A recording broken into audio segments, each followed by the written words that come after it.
વિદ્યાર્થી મિત્રો, રાસાયણિક ગતિકીનું આ બીજું લેક્ચર છે. પહેલા લેક્ચરની અંદર આપણે જોયું છે કે રાસાયણિક પ્રક્રિયા કેટલા પ્રકારની હોય. તો કેટલા પ્રકારની જોવા મળશે આપણને? જનરલી 3 પ્રકારની જોવા મળે: અતિ ઝડપી પ્રક્રિયા, અતિ ધીમી પ્રક્રિયા અને મધ્યસ્થી પ્રક્રિયા.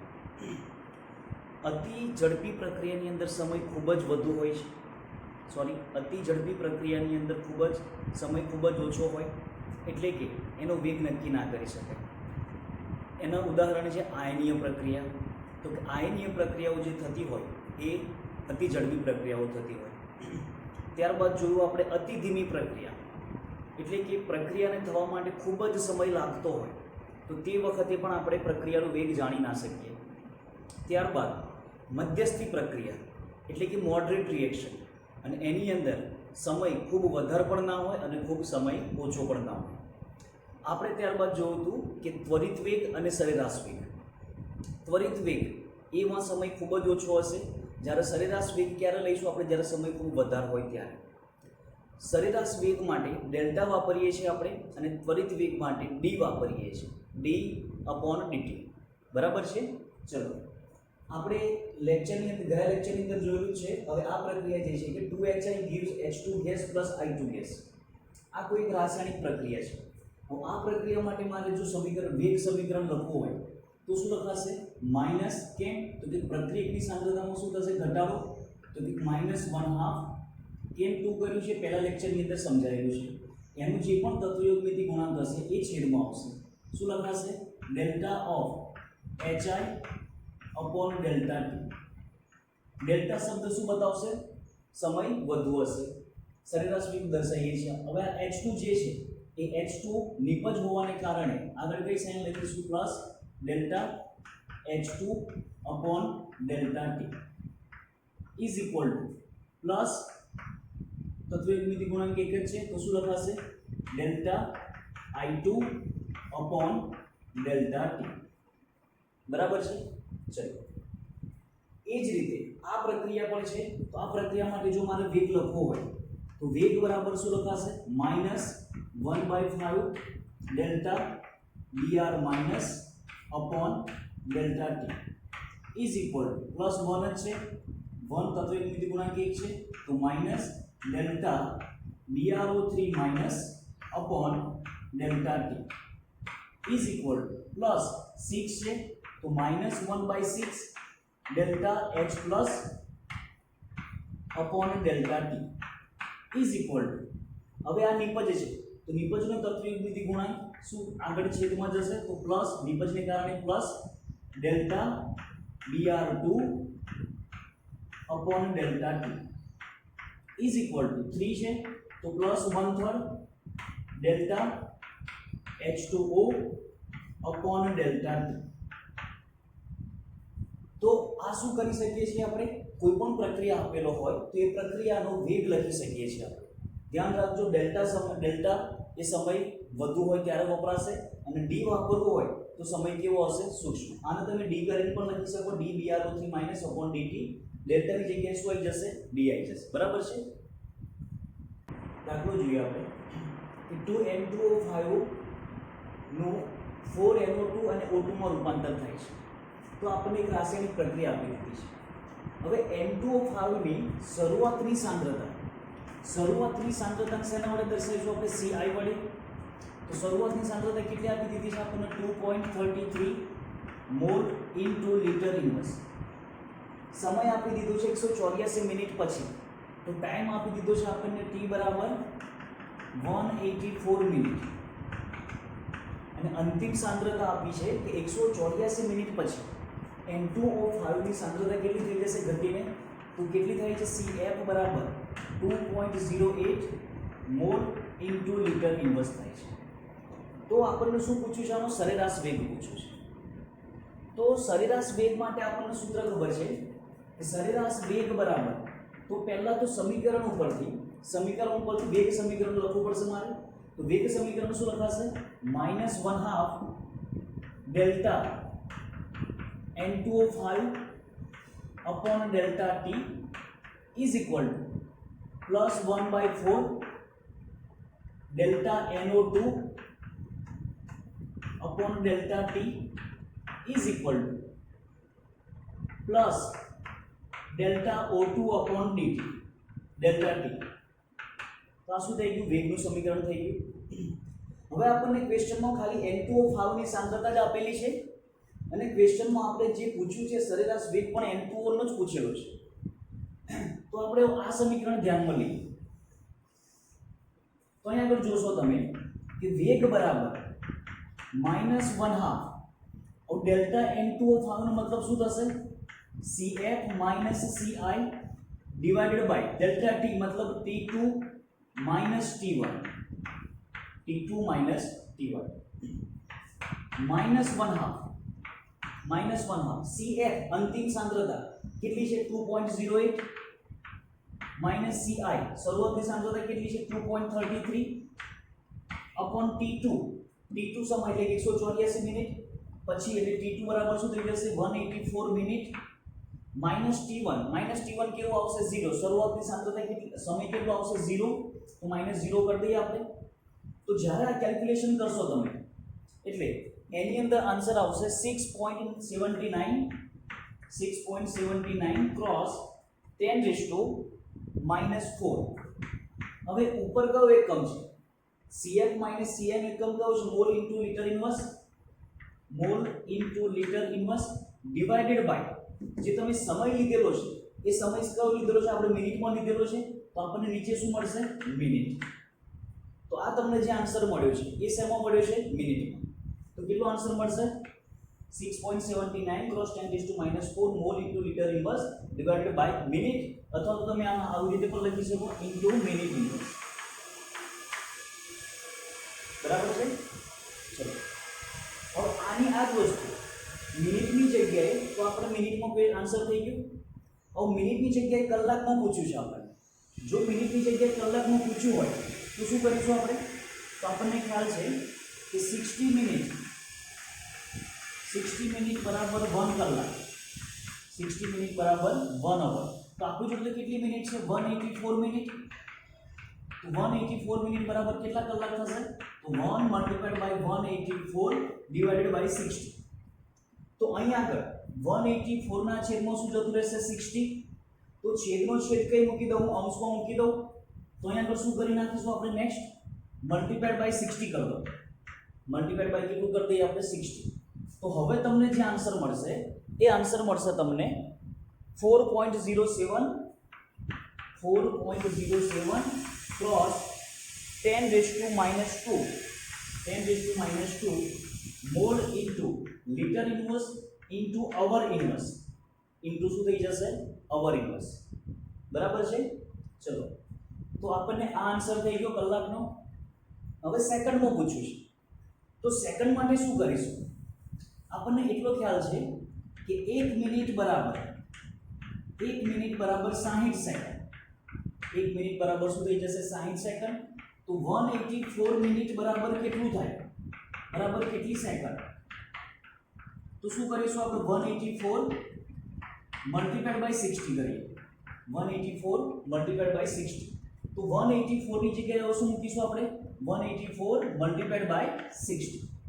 અને જ્યારે તમે 184 મલ્ટીપ્લાઈડ બાય 60 કરીને આ કેલ્ક્યુલેશન કરશો એટલે આન્સર મળશે આપણને 1. આન્સર શું થશે આપણો? 1.13 cross 10⁻³ mall into litre inverse into second inverse.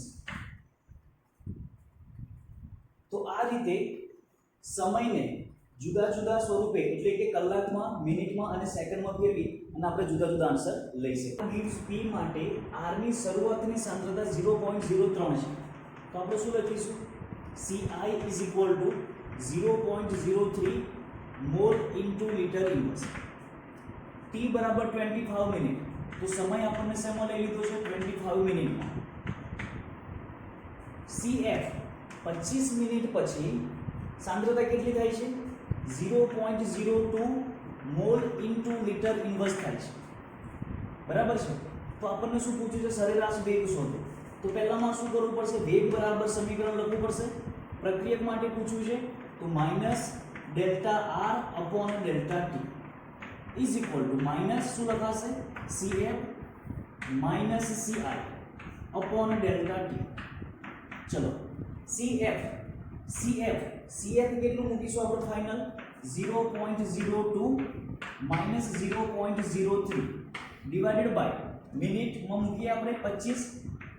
Calculation કરીશું આપણે. આ માઇનસ તો ખાલી શેના માટે લખીએ છીએ કે પ્રક્રિયકની સાંદ્રતાના મૂલ્યમાં શું થાય છે ઘટાડો થાય છે બરાબર. હવે 0.02 માઇનસ 0.01 કરીએ તો આન્સર મળશે મને 0.01 ડિવાઇડેડ બાય 25. જ્યારે આનું કેલ્ક્યુલેશન કરું ત્યારે મને આન્સર મળશે 0.004. કેટલો મળશે 0.0004 sorry 0.004 is equal to 4 cross 10 raised to 1 2 3 4 10 raised to minus 4 અને એકમ કયો મળશે મને mole into meter inverse into second inverse. બરાબર છે. ચલો તો આ શેમાં થઈ ગયું આપણું મિનિટમાં થઈ ગયું. હવે શેમાં જોઈએ છે મને સેકન્ડમાં. તો સેકન્ડ વખતે શું કરીશું ટાઈમને 25 મલ્ટીપ્લાઇડ બાય 60.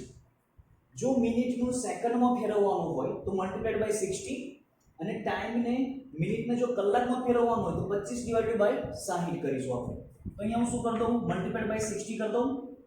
તો હવે જે મારે કેલ્ક્યુલેશનથી આન્સર આવશે એ આન્સર કેટલો આવશે તો કે 6.66 ક્રોસ 10 રેઝ ટુ માઇનસ 6 એકમ કયો આવશે mole into meter inverse into second inverse. બરાબર છે. ઓકે ધ્યાન રાખજો એકમ ખાસ લખવાનો એકમનો ઇમ્પોર્ટન્ટ હોય છે. નેક્સ્ટ એક્ઝામ્પલ જોઈએ કે 2A gives નિપજ માટે 2A gives નિપજ પ્રક્રિયા માટે A ની સાંદ્રતા 10 મિનિટમાં તો આપણને પહેલા શું આપી દીધું સમય t બરાબર કેટલું આપી દીધું 10 મિનિટ આપી દીધું બરાબર છે. 10 મિનિટમાં 0.5 મોલ ઇન્ટુ લીટર ઇન્વર્સ થી ઘટીને 0.4 મોલ ઇન્ટુ લીટર ઇન્વર્સ થાય છે. આનો મતલબ કે શરૂઆતમાં CI બરાબર કેટલું હશે 0.5 અને CF કેટલું હશે 0.4 મોલ ઇન્ટુ લીટર ઇન્વર્સ. શું પૂછ્યું છે આપણને તો આ ગાળા દરમિયાન વેગ ગણો. ક્વેશ્ચન શું પૂછ્યો છે આપણને વેગ ગણો.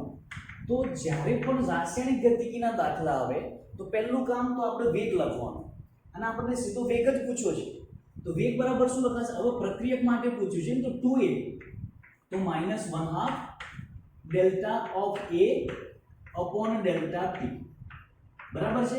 તો -1/2 CF minus CI divided by delta T. તો -1/2 CF minus CI CF કેટલું મૂકીશું આપણે 0.4 માઈનસ CI કેટલું મૂકીશું આપણે 0.5 ડિવાઇડેડ બાય ડેલ્ટા T સમય કેટલો આપીશું આપણને 10 મિનિટ. તો કેલ્ક્યુલેશન કરીશું તો આન્સર કેટલો આવશે 0.1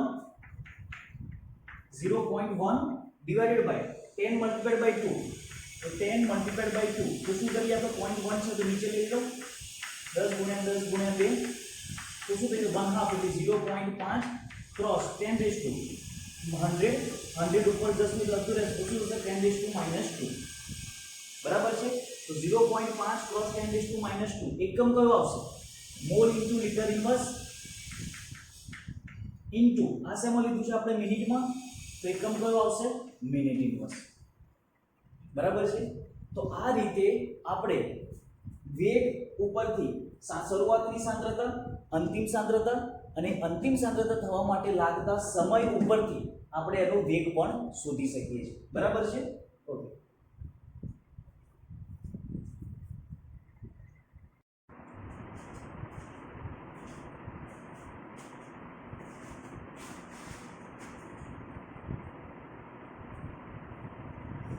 ચલો નેક્સ્ટ જોઈએ છે આપણે હવે કે રાસાયણિક વેગને અસર કરતા પરિબળો.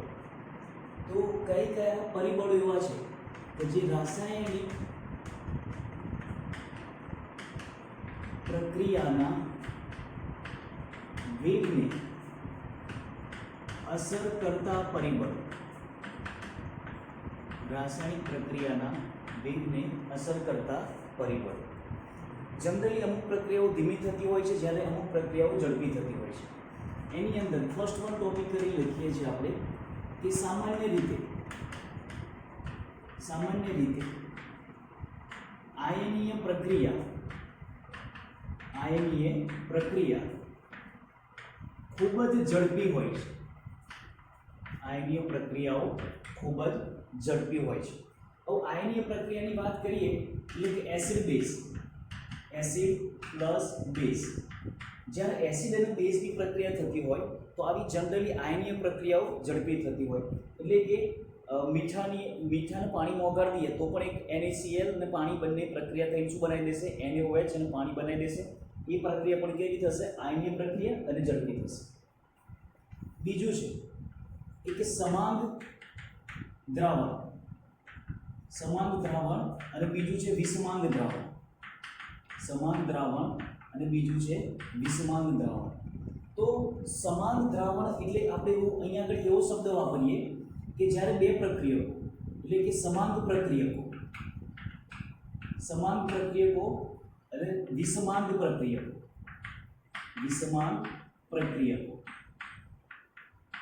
જનરલી સમાંગ પ્રક્રિયકોની જે પ્રક્રિયા છે એ કેવી થતી હોય? ઝડપી થતી હોય.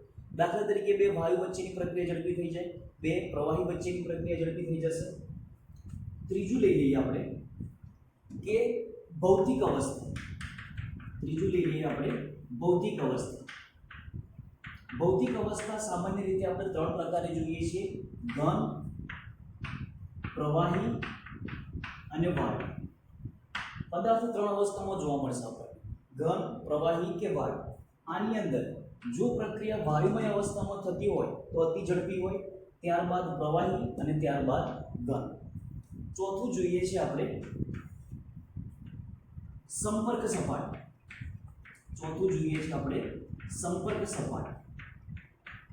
તો પ્રક્રિયા થવા માટે જેમ સંપર્ક સપાટી વધુ મળે તેમ પ્રક્રિયાનો વેગ કેવો થઈ જશે? ઝડપી થઈ જાય.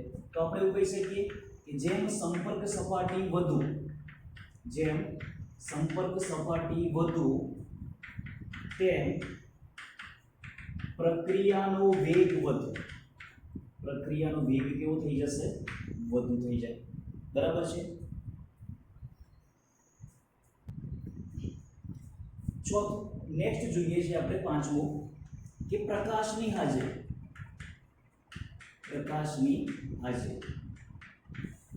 ઘણી પ્રક્રિયાઓ એવો હોય છે કે જે પ્રકાશની હાજરીમાં થતી હોય. દાખલા તરીકે H2 + Cl2 બંને વાયુમય અવસ્થામાં છે.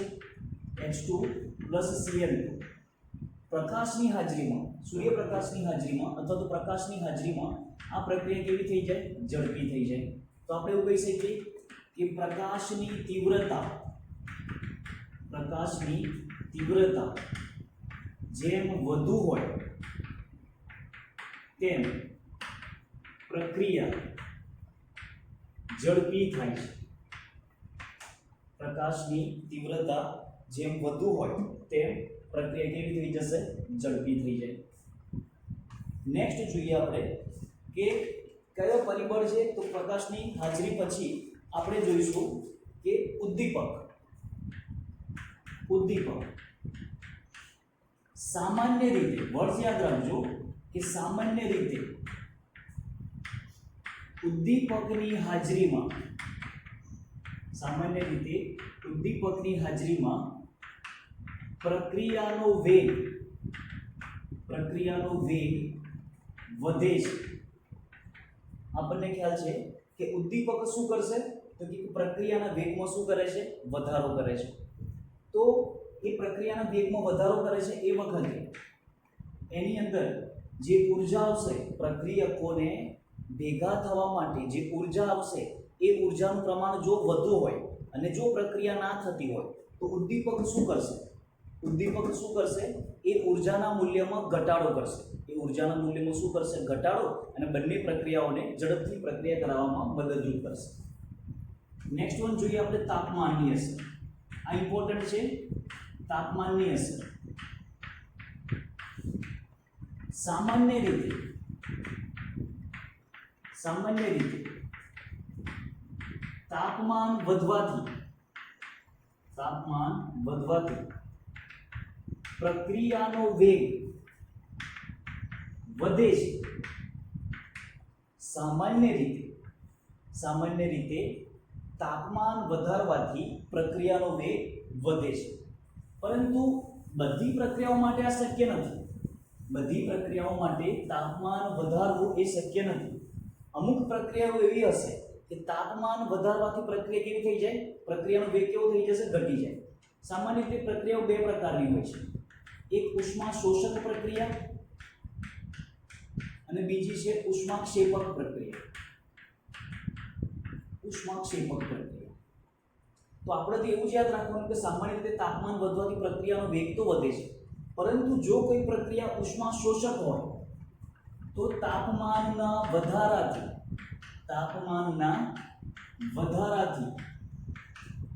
પ્રક્રિયાનો વેગ વધે છે. તાપમાનના વધારાથી પ્રક્રિયાનો વેગ વધે છે. પરંતુ જો કોઈ પ્રક્રિયા ઉષ્માક્ષેપક છે તો તાપમાનના ઘટાડાથી પ્રક્રિયાનો વેગ વધે છે. આપણે આ તો ઉદાહરણ જોઈ લીધેલું છે કે ખાંડને જ્યારે પાણીમાં ઓગાળીએ છીએ ત્યારે શરૂઆતમાં તો ખાંડ ઓગળી જશે, પરંતુ થોડી વધારે ખાંડ ઓગાળતા ખાંડ નહીં ઓગળે તો આપણે શું કરીએ છીએ, સ્ટરિંગ કરીએ છીએ. સ્ટરિંગ કરવાથી શું કરીશું આપણે, તો કે અણુઓ વચ્ચે અથડામણ ઉત્પન્ન કરીએ છીએ, અને અથડામણને કારણે એમની અંદર અથડામણથી ઉષ્મા ઉત્પન્ન થશે અને એ ઉષ્માથી શું થઈ જશે, ઓગળી જશે. હજુય જો ના ઓગળે તો આપણે પાણી શું કરી દઈશું, ગરમ કરીએ એટલે દ્રાવણનું શું મળશે, તાપમાન, અને તાપમાનના વધારાથી પ્રક્રિયાનો વેગ એટલે ખાંડનો ઓગળવાનો વેગ કેવો થઈ જશે, વધી જશે. બરાબર છે. નેક્સ્ટ પોઈન્ટ જોઈએ છે આપણે સાંદ્રતા. સાંદ્રતા તો સાંદ્રતામાં કેવું હોય તો કે જેમ પ્રક્રિયકની સાંદ્રતા વધુ તેમ પ્રક્રિયાનો વેગ વધુ હોય છે. કેમ આવું, તો કે સાંદ્રતા વધારે હશે એટલે અણુઓની સંખ્યા વધારે હશે, અને અણુઓની સંખ્યા વધારે હશે એટલે અથડામણનો વેગ કેવો થઈ જશે, વધી જશે. તો નિપજ બનવાનો જે વેગ ખરો એ કેવો થઈ જશે, ઝડપી થઈ જશે. ત્યારબાદ જોઈએ છે આપણે